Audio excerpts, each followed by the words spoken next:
Hey there, I'm Brandon, and this is the Dirt Church Devotional. I'm wondering this afternoon if you've ever given much thought to your position. Now, I don't mean your job or your career, your position on city council or school board or whatever else.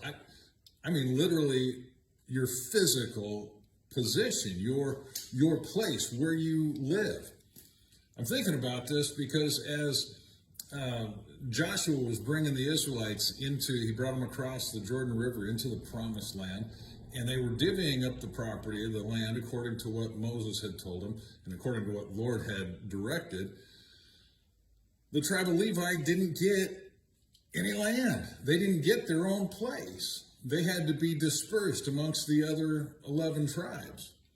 And at first glance, that seems kind of harsh, but then I was thinking about it and I realized, well, here's the reality. Although there was going to be one central location for worship, eventually it would be Jerusalem, and the temple would be built there, and that's where they would have their annual sacrifices and feasts and whatnot. Although there was going to be that one central place, God in his providence and his love for the entire nation set the Levites among all of them. You see, the Levites were the ones that were responsible for the temple worship, responsible for the sacrifice and whatnot.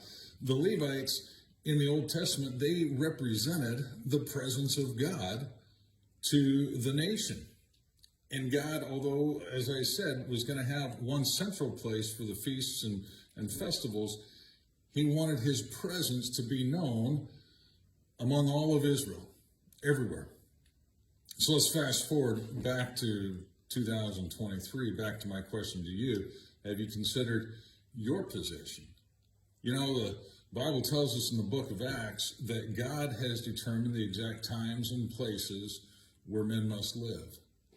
He's got you as a believer and me as a believer located in the midst of non-believers, unless for some reason you live in a convent or something like that. But he's got us placed with neighbors, whether you live in an apartment or a condo or an assisted living place, or you live on acreage with your neighbors a little bit further away. He's got you in a place so that you can be a representation of his presence to your neighbors who may or may not ever go to church. Yeah, there's churches on just about every corner here in America, even here in Washington. There's churches everywhere, but most of them only have services a couple different days out of the week.